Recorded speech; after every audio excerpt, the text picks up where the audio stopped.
Assalamualaikum warahmatullahi wabarakatuh. Perkenalkan, nama saya Muhammad Anugerah Ramadan dari kelas G akuntansi S1. Baik, saya akan membawakan materi tentang isu audit, ekspektasi masyarakat terhadap peran auditor dalam menghadapi kecurangan perusahaan.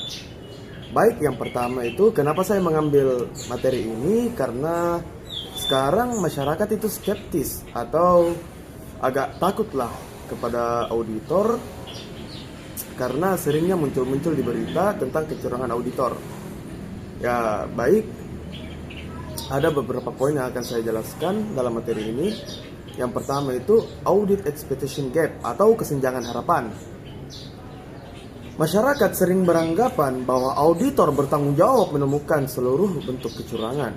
Padahal standar audit hanya mewajibkan auditor memberikan reasonable assurance, bukan jaminan absolut.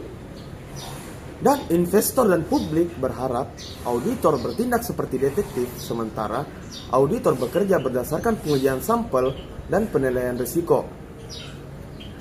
Dan kesenjangan harapan inilah memicu ketidakpuasan publik setiap kali terjadi skandal besar, seperti manipulasi laporan keuangan atau penyembunyian kerugian.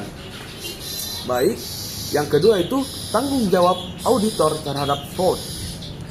Standar audit, misalnya ISA 240 menyatakan auditor wajib mengevaluasi risiko kecurangan, tetapi tidak berkewajiban untuk menjamin 100% bahwa tidak ada fraud. Nah, pandangan publik terhadap auditor itu menemukan rekayasa pendapatan, mengidentifikasi transaksi tidak wajar, menemukan penyalahgunaan aset, dan ketika fraud terungkap setelah audit selesai, masyarakat cenderung menyalahkan auditor karena dianggap gagal menjalankan fungsi profesionalnya. Baik, yang ketiga, ada tekanan publik untuk meningkatkan kualitas audit.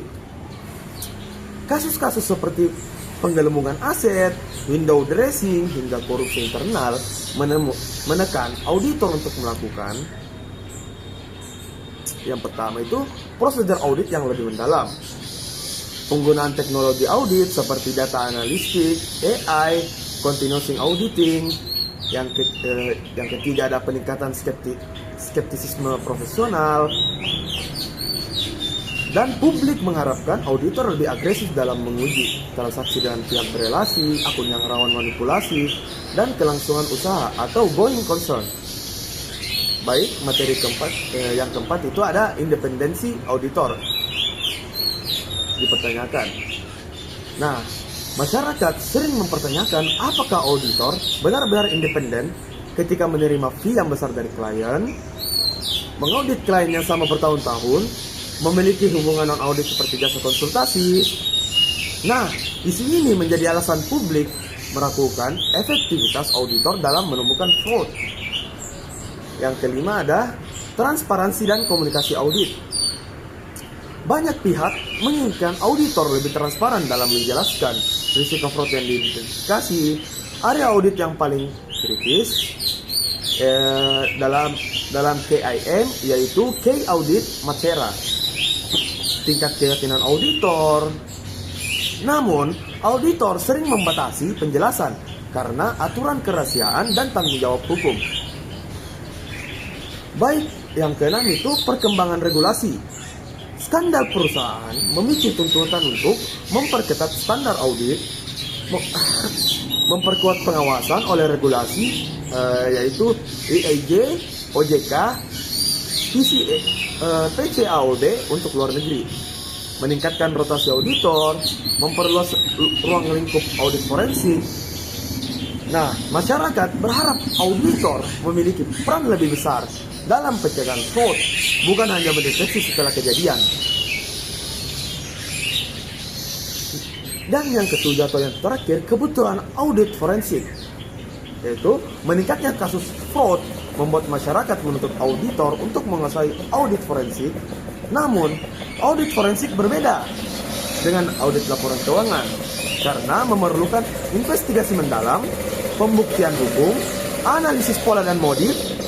Namun, publik sering tidak memahami perbedaan ini, sehingga semakin memperlebar expectation gap. Ringkasan utama dari materi saya, ekspektasi masyarakat terhadap auditor sangatlah tinggi, terutama dalam hal mendeteksi kecurangan. Namun di sisi lain, auditor bekerja dalam batasan prosedur audit, independensi, dan standar profesi. Hal inilah yang menimbulkan berbagai isu audit, khususnya audit expectation gap. Tekanan untuk meningkatkan kualitas audit serta tuntutan terhadap transparansi, teknologi, dan audit forensik. Itu saja materi saya. Kurang dan lebihnya mohon dimaafkan. Assalamualaikum warahmatullahi wabarakatuh.